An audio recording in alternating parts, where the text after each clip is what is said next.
Hello and welcome back to my channel, or if you're here for the very first time, welcome. I'm so happy you're here. My name's Hannah and I hate MLMs.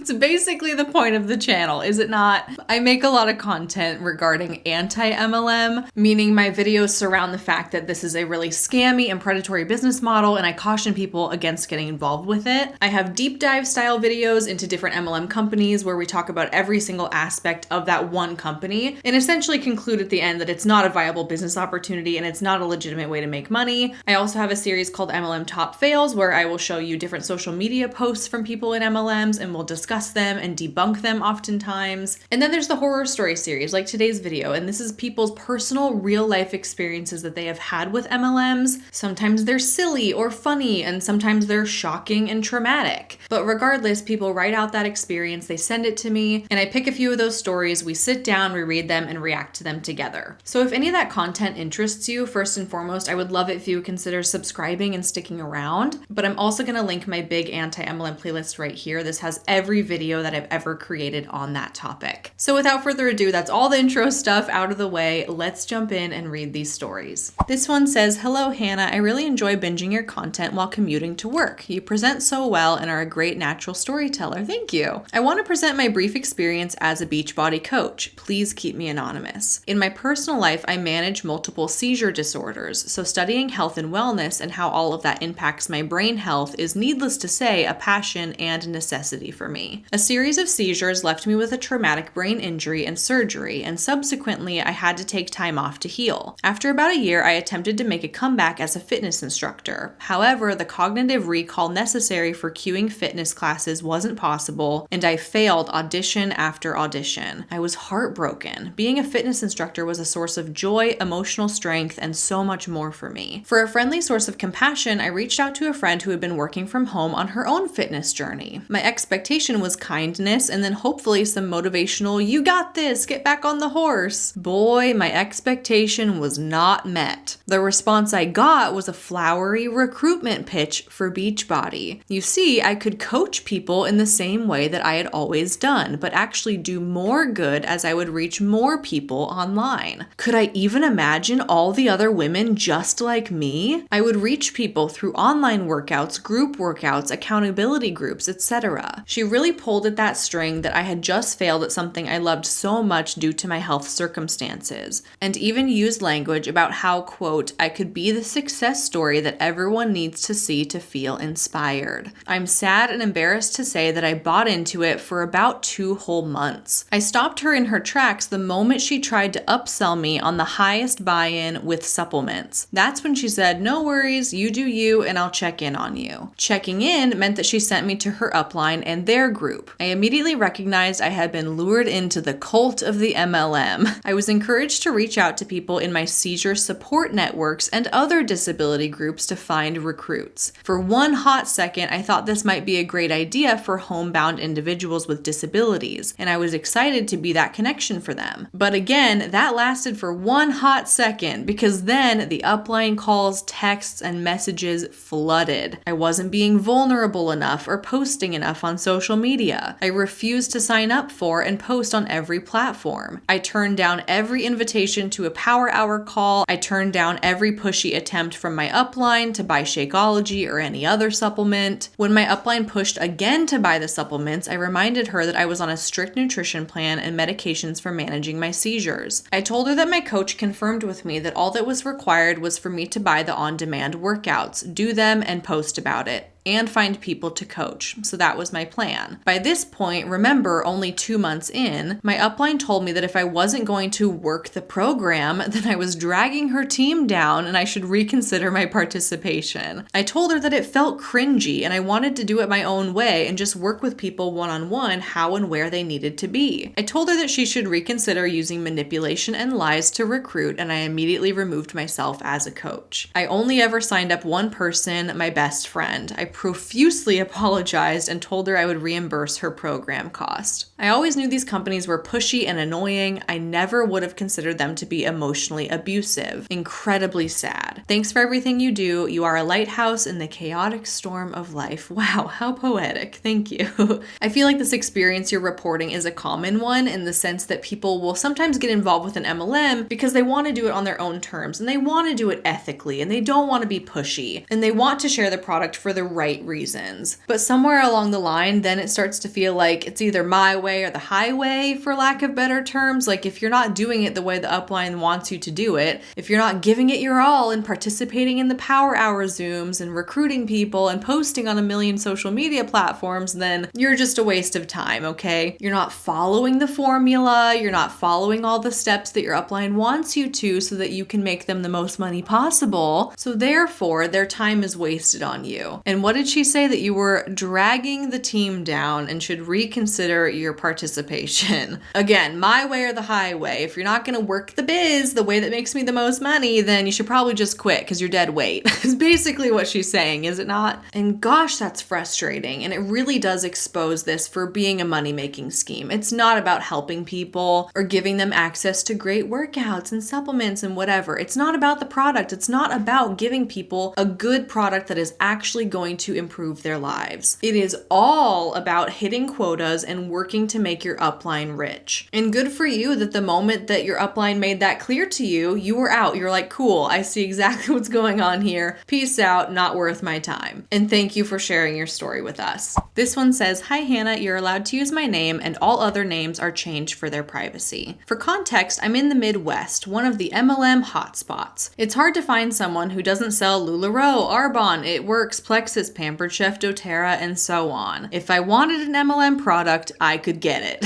This story is how I basically was forced into holding a Stella and Dot party for a friend. As Stella and Dot isn't super popular, it's a jewelry / handbag / accessory MLM. You can buy directly from the site, or you could last I checked, but they are definitely an MLM. A few years ago, a friend of mine, let's call her Pamela, invited me to a Stella and Dot party she had someone else hosting. I couldn't go, but there was a link to shop, and not being totally aware of the dangers of MLMs at the time, I looked and I bought a piece. Honestly, it's not bad quality and not terribly priced. I got my item and I didn't think much of it until I saw her a few months later at an unrelated event. The second Pamela laid eyes on me, she asked me, so when are we hosting your party? All excitedly. And not thinking, because I was multitasking at the time, I somehow agreed to host a party. You know, I can't recall ever actually agreeing to host a party for her. It's the manipulation for me. What I do recall is the near harassment over the next few months about when we were going to host this party. I was in college working a part-time actual job for a software company and not living in a place where I could host a party. I also didn't have free time. Get a degree in software development, they said. It'll be fun, they said. You won't have free time until graduation, they didn't say. No matter what I said, she would counter by saying that I could host it elsewhere or it wouldn't take that much time. This had started that April and would continue until October. Honestly, I didn't like her much by then. Well, in October, I moved. Having a newly unfurnished space, I figured might as well get this over with. I agreed to host the party in the most monotone voice ever. Yay!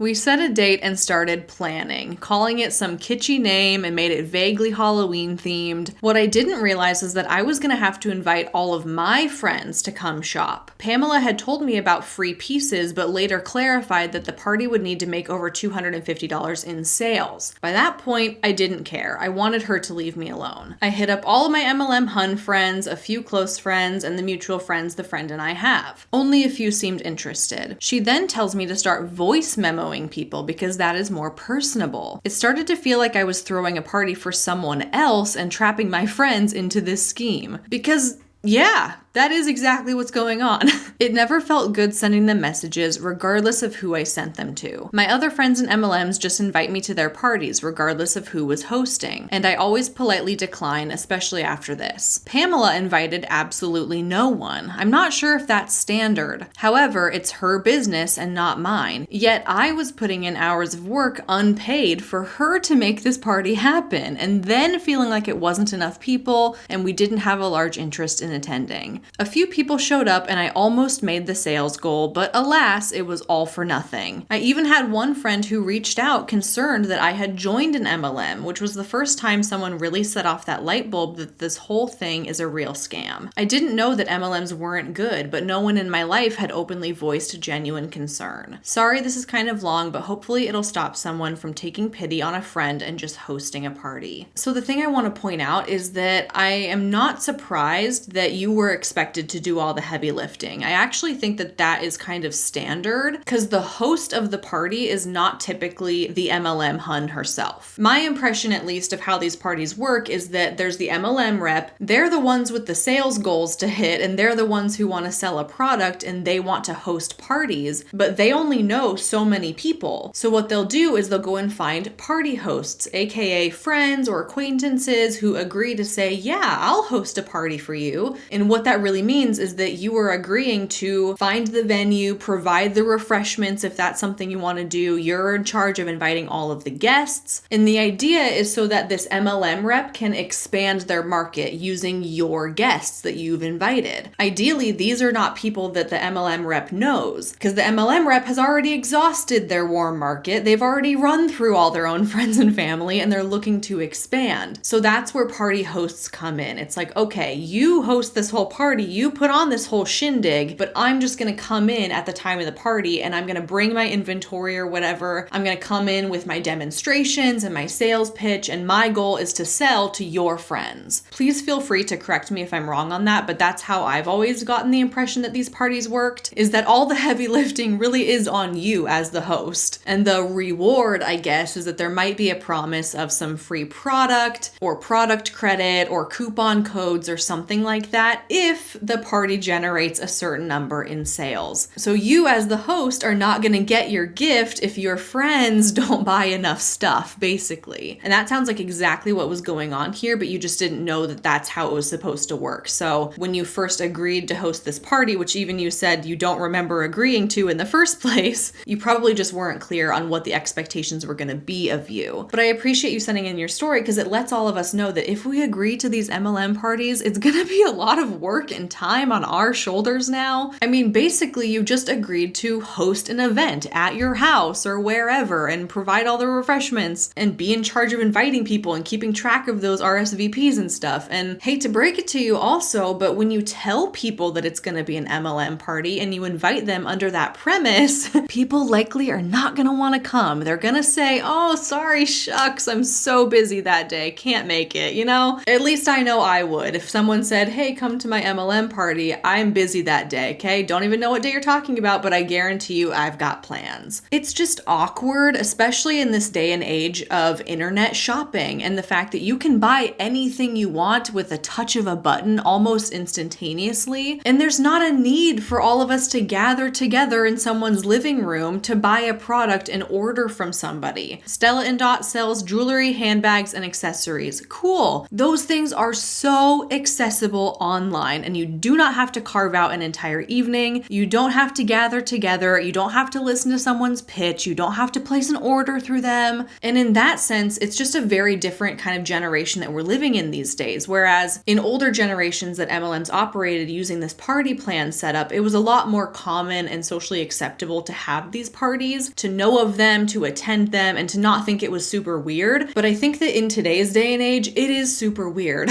It doesn't exactly sound enjoyable to say, hey, come to my house and listen to someone pitch you a product that you don't really need and that you likely aren't going to want to buy. And there's going to be pressure on you to place an order because we have quotas we have to fill if I'm going to get my prize as the host. It's awkward. People don't want to be a part of these days. So moral of the story, very long-winded, sorry for that, is that if somebody asks you to host an MLM party, just say no thank you. It's going to be a lot of work. It's going to be hard to find people to come to that party. It's likely going to be a massive waste of everyone's time. So just say no right up front. And I really appreciate you sending this story so that we can kind of make that PSA. This one says, "Hi Hannah, my name is Gabby. First of all, I love your videos. Please keep up the good work. This is going to be a long story, but I want to share as much as I can so people can see why they should never get involved with any MLM businesses. English is not my first language, so apologies for any mistakes. I was involved in an MLM for almost 3 years. The company is called Forever Living Products, or FLP. I haven't heard any stories about this company so far on your channel, so I hope I can raise awareness. This is a health and well-being company. The products are vitamins, hair care products, moisturizers for face and body, weight loss packs, and much more, all made with natural ingredients. I'm from a small country in Eastern Europe, Hungary, but have been living in the UK for 8 years now. At the time I joined Forever Living Products, I can say I felt quite low. I was really missing my family and childhood friends, I was very homesick, and I had this idea that I wanted to move back home, but I was very worried about money and how I will make a living back home. When I knew that the living situation in my country is very bad, the paychecks are very low, and the city is very expensive, and it all started here. I got this lovely, friendly message from a stranger on Instagram. Let's call her Kate. In her message, she said something like, quote, "I've been following your page for a while and you look so positive, happy, and your life seems perfect. I rarely see anyone looking this happy in this world. Most people's profiles look sad and depressed. Please tell me your secret. How do you stay so positive and happy all the time?"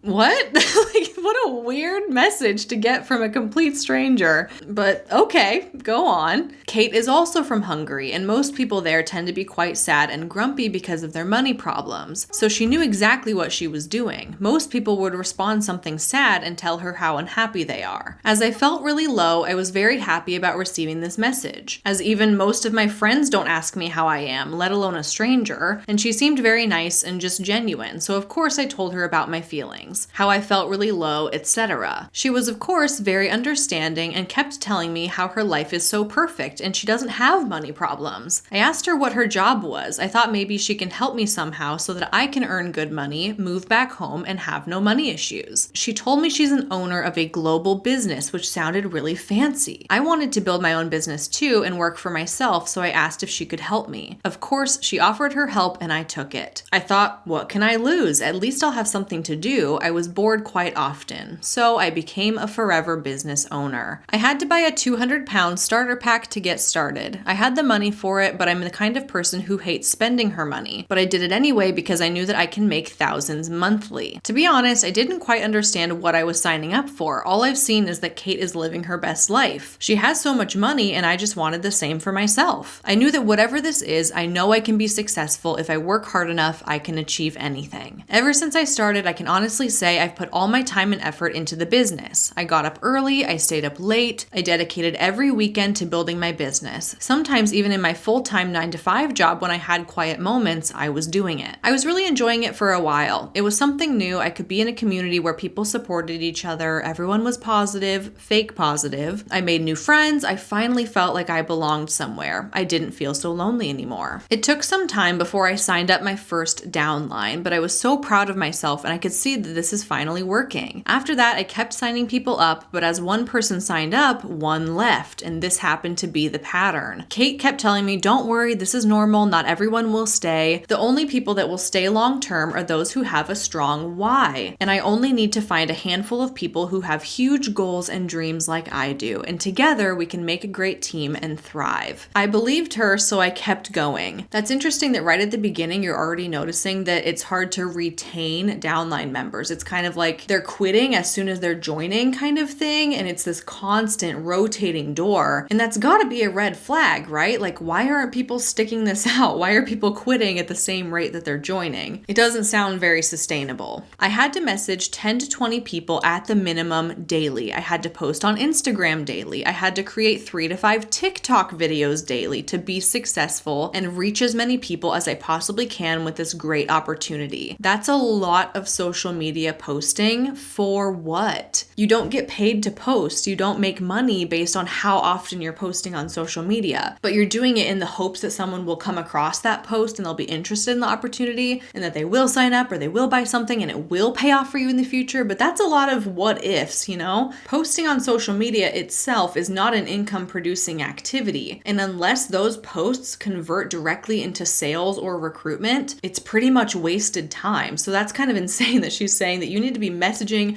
20 people daily, post on Instagram daily, 3 to 5 TikToks a day. That's a lot of content creation. That is a huge time commitment and burden that you're putting on yourself for something that's not even guaranteed to make you any money. I had my highs and lows during my time, but after doing it for 1 year and not being successful, I wanted to do more. I wanted to be better. I wanted to reach the next level in the marketing plan, which is to become a supervisor, to prove myself that this is working and I can do this. So I did that. I spent even more time on it. I messaged even more people daily, and I did it. I finally became a supervisor. Just so you know, not many people can achieve this level, as it's not easy. You need a team of people who are working hard, which I didn't have. I literally achieved this by somehow all of a sudden signing a lot of people up. It was very hard, but somehow I managed it. Everyone was cheering for me. Kate was very proud of me. So many people looked up to me now. And I was the big example for the people of if I could do it, they can too. I would even tell my story a few months later at a conference on stage. So at this point, most people in the wider team knew who I was. They thought I was so successful and earning really good money, but in reality, I only earned good money for 2 months in the whole 2 years. Even as a supervisor, there were months where I earned like 50 pounds, even 0 pounds. Not good. At the conference, I already had my doubts, but I had to put on this confident, positive attitude in front of 300 people, which was very hard. I honestly thought after reaching this level that it will all become easier, faster, because now I have something to show for it. I can now tell people what I've achieved so far, but as a matter of fact, it all became even harder. That's something I hear a lot, that it's hard to rank up to these higher ranks, but it is even harder to stay there. And it's a lot of pressure. And even though you're not performing at the level that everyone thinks you are, you kind of have to keep that front. You have to keep that facade and that persona that you are really successful because you are the quote unquote success story that other people are looking up to and striving for. As soon as I became a supervisor, I had more responsibilities. Kate gave me more tasks to do, more Zoom calls. She kept telling me how I need to be the best as I am a leader now. I can't disappoint and I need to get the points. Forever Living Products has a point system. The more points, the more money. I needed to do 4 points a month or more to be a good example, which doesn't sound like a lot of points, but trust me, it was impossible to achieve this every month. This means signing up at least 2 people every month. You're welcome to look up the point system and the marketing plan of FLP. It's not so easy to grow. I had to go live twice a week in our Facebook group. I had to hold meetings and motivate the wider team all the time. So on top of my own workload, this started to become very time consuming after my 9-to-5 job. I felt like I had no time for myself or my boyfriend. We often argued because I was on the phone all the time. Even though my boyfriend was very supportive, sometimes he just had enough of it. If I couldn't attend some meetings because I had something personal going on, of course I was a bad person. I was struggling. I couldn't do the 4 points. Most months I had 1 or 2 points, which came from spending my own money on products. All of my team pretty much left because they didn't have any success. I was making no money, although I was still putting every minute of the day into my business with no success. If anything, I was putting even more time into it because now I was this leader who people looked up to, and I just felt so embarrassed not being able to achieve anything. Also, if you don't achieve the 4 points, you lose out on the team bonus. But people didn't want to sign up. I got so many rude messages on Instagram from people. I had so much hate on TikTok in the comment section. People didn't have the spare 200 pounds to sign up. And all of a sudden, I've seen so much hate about MLMs everywhere. It hurt me. I'm not a bad person. I didn't want to scam anyone. I wanted to help people achieve their dreams. Why are all these people hating on me? I was brainwashed and actually thought I can help people with this opportunity. Meanwhile, Kate, who was already big in the business as she joined early enough, she was signing up 20 to 30 people every month. How how is she doing it? Why is it working for her but not me? Well, because she could show off her 6-figure income and sell this dream that I couldn't sell as I wasn't earning any money. 20 to 30 people every month seems crazy. Like, I don't know how that's really mathematically possible. Every time I went to Kate to tell her that I'm disappointed, it's not working for me, I can't find people to sign up, I get so much hate, she just told me to read more self-development books and only focus on the positive, block out the negative, and don't worry, it'll happen. I just need to be patient. She also told all of us who weren't successful that we must be doing something wrong. Maybe our messages are not good enough. Maybe our Instagram feed is not good enough. When in reality, we were not. Simply, this business model just sucks. It doesn't work anymore, and it took me almost 3 years to finally realize this. No one ordered any products from me, and I had to keep ordering stuff for myself even if I didn't need anything, just so I didn't have to listen to the "you're not a good example" sentence all the time. Because at the minimum, you need to order 1 point worth of products every month to show that you're there and you're serious about your business. Not to mention that the minimum amount the website lets you order is 50 pounds. You can't just buy shampoo, you need to order 50 pounds worth at least. Ridiculous. It almost sounds like a pay-to-play kind of scheme, like you have to be spending so much money every so often to remain active in the company. Huge red flag. The whole thing started to really frustrate me. I became so unhappy, disappointed, angry, and all of it became a massive pain in the butt. I got sick of putting all this time and energy into something that clearly didn't work. I was thinking for so long if I should carry on or just quit. I tried to think of different ways how I could make it work, but I just couldn't find any solution. I finally realized that it was not me, it was the business model. I made the final decision after a leader meeting where the woman at the top of the pyramid spoke about how the economy crashed everywhere. Prices are going up, people have no money, and she predicts that this will last for about 2 to 3 years, and then we can thrive again.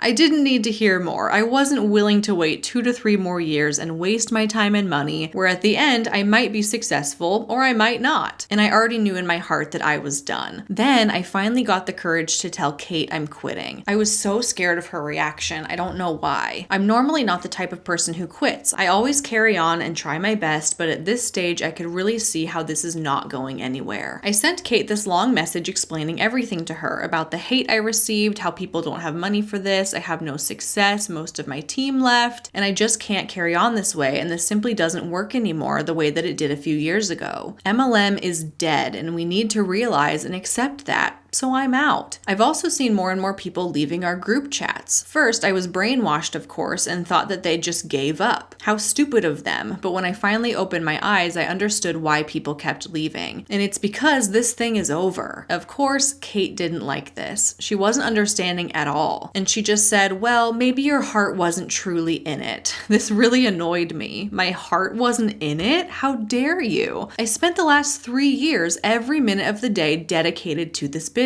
My heart wasn't in it? Are you kidding me? I still get really angry when I think about this. I deleted all my videos and photos I've made about Forever Living products. It's like I've put the past 3 years of work in the bin. It's honestly painful. I didn't even care about the money I spent during this time. Money comes and goes. But my time and effort that I've put in, then to be told that my heart wasn't in it, I'm lost for words. I also didn't like the fact that Kate signed all these people up when she clearly couldn't dedicate enough time to teach them, develop them, mentor them. She just signed them up, took the big cash, and pretty much left them alone. I really didn't like this. It irritated me. She saw people as numbers and dollar signs, not human beings. Of course these people left quickly. Then to my surprise, Kate's upline messaged me. Let's call her Debbie. She just wanted to know the reason why I left, as in her eyes, I was doing so well, and it shocked her. I sent her the same long message explaining it all, and guess what? She said my heart wasn't truly in it. I sent her a rude message back, something like, if you two really think that, I now know even more that I've made the right decision, and it's quite insulting, and they clearly didn't know me as a person and had no idea how much effort I've put into this, which is again just ridiculous, or simply they just did not care at all. If someone quits, they were not strong enough, they gave up on their dreams, blah blah blah. She even asked me if I had a relationship problem with my boyfriend, would I try to resolve the situation or just break up with him? I honestly don't understand how she can compare an MLM with a relationship, but I'm not even surprised at this point. They honestly didn't know what to say to all the reasons I told them. They will never agree with me, and they will never admit that all the MLM businesses don't work. They will always try their best to keep people in their teams as long as possible so they don't lose their money. I know this story is already long, but the worst is yet to come. Oh my gosh.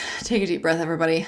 I finally got over this whole thing. I got on with my life. I told my TikTok audience how I probably won't be making any more videos as I quit the business, and I don't feel like I want to share my life with the whole world anymore. At least not for now. And the main reason I was making videos was Forever Living products. A lot of my followers wanted to know the reason why I quit, so I told them. Then, to my surprise, one of the girls from Debbie's team messaged me and told me that she completely agrees with me. She also left the business, and there's also something I need to know about. She sent me a link to a recorded Zoom meeting. Debbie held a Zoom meeting with her team, and for 30 minutes she was talking about me, how I gave up on my dreams, how I didn't believe in myself anymore, and how they shouldn't be watching my videos or anyone's videos who left Forever Living products because we're not telling the truth. This business does work, and we are basically making up excuses of why we left to make ourselves feel better. She said that I gained my 27,000 followers on TikTok because of Forever Living products, which is so not true, because mainly I had videos of my daily life and hardly any about FLP. She told them how I no longer order any products, which shows how my heart wasn't in it. Well, no, I'm not ordering products because first of all, they're very expensive, and I also have all sorts of products piled up in my house, enough for months. I do like some products, but they are way overpriced and I can find the same products or better for cheaper. She also said that I probably told my followers the reason I left because I felt embarrassed and I had to think of an excuse, and I should have just deleted my TikTok account instead. She also told them how she put so much time and effort into me, how much she was helping me, and how she's so hurt that now I'm communicating about this. But the truth is, I can count on one hand how many times I had conversations with her. So again, not true. The whole Zoom call was a huge brainwashing, desperately trying to get people to stay in her downline. She even told them not to message me or to ask me why I left, and if anyone has any doubts, they should go to their upline who will be able to reassure them that they are at the best place they can be. Yeah, sure. The funniest thing is, she of course didn't mention to her team any of the reasons I told her why I decided to leave. And she's obviously angry that I'm now spreading the message about my experience, which is bad for her business. I'm not a malicious person, and I do have some real relationships I made there, so I won't be communicating about this anymore on TikTok. But I now completely see how the kindness and caring only lasts while the upline is benefiting from us. They don't care about us as people, they only care about their own money and their own success. And when I no longer bring them the money and I share my experience, they talk behind my back. I thought Debbie was the sweetest, kindest woman on earth, but now I can see her true colors. I've seen it all. These people are very two-faced and selfish,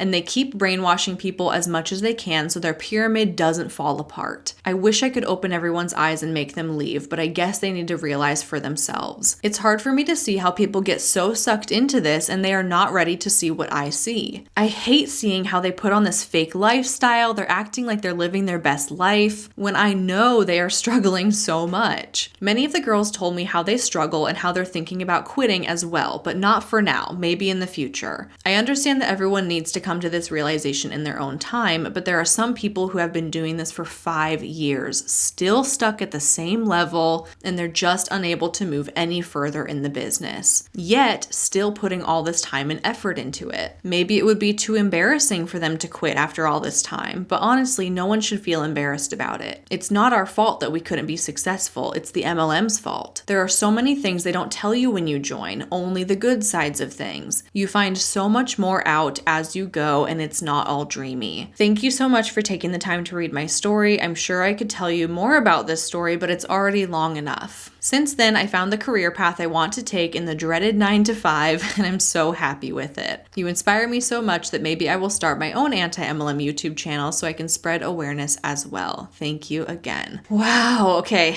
deep breaths everyone, because that was a long one. That was a doozy. The only thing I really want to comment on to wrap this up is how disgusting it it is that this upline held an entire Zoom call behind your back, talking about you, addressing you, basically calling you a failure to everyone, and cautioning people against communicating with you any further or listening to anything you have to say about your experience. It really doesn't get much more manipulative than that. That's a prime example of information control and ensuring that she has control over the narrative that is being shared with her downline, and the fact that she's encouraging them not to go listen to what you have to say is so concerning. She's encouraging them not to go look for outside sources of information or to find stuff out there that contradicts the company or to communicate with ex-members of the company. That's like cult 101. Only feed the members the information that benefits you the most to keep them brainwashed and to keep them in it longer. And you were kind of presented as this threat to them that you must not be listened to or else, highly concerning, highly manipulative. And I'm sorry that you were used as that kind of example. I'm kind of happy that you got access to that Zoom call though, and you were able to watch that recording back and see just how bad they drug you through the mud and trashed you and tarnished your reputation. Because I'm sure that that can confirm for you that you made the best decision after all. That right there shows you that you escaped and that you left the culty organization and you got yourself out to safety. And to an extent, they're showing you all the reasons exactly why you left and kind of confirming that that was the best decision for you. Pretty crazy, a really entertaining read, and I appreciate you for taking the time to write this story out. This story says, "Hey Hannah, thanks to your channel and the many hours I've spent binging it, I can say I am now deeply anti-MLM. I grew up with parents who were never involved with MLMs but would occasionally host or attend parties for others, mostly out of social obligation. I always knew MLMs were a bit sketchy and have definitely gotten the occasional hey hun message on social media, but luckily have never fallen prey to any of them. It wasn't until I started watching your videos that I've come to realize just how predatory, manipulative, and insidious these companies really are, and it has made me see things in my life through a different lens. Please keep this story anonymous as I really like this person and would never want to hurt their feelings. This story is about a person that we will call Chelsea for the sake of protecting her identity. Chelsea and I had gone to church together for a while and were sort of surface friends / acquaintances. I always knew Chelsea was an all or nothing kind of person, and I watched her dive headfirst into one thing or another over the handful of years we went to church together. She would post constantly about essential oils or wellness products or even some fringe beliefs that she had heard a podcast about. Then slowly the posts would fade out and another topic would take its place for a while. I didn't think too much of this pattern at the time, just chalking it up to personality. It's not until now that I see exactly what was happening, and what I know now makes her story absolutely heartbreaking. One winter, Chelsea joined another MLM and started in on the posts. She talked openly about the burnout and failure that she had faced in the 8 previous MLM companies that she had worked for over the last 10 years. She talked about how she really wanted network marketing, as she called it, to be the way she helped provide for her growing family, and how she hoped it would be the answer for their overwhelming debt, another subject she has posted openly about for years. But until now, it had only caused her to wear herself out. But this company was different, and all the anti-MLMers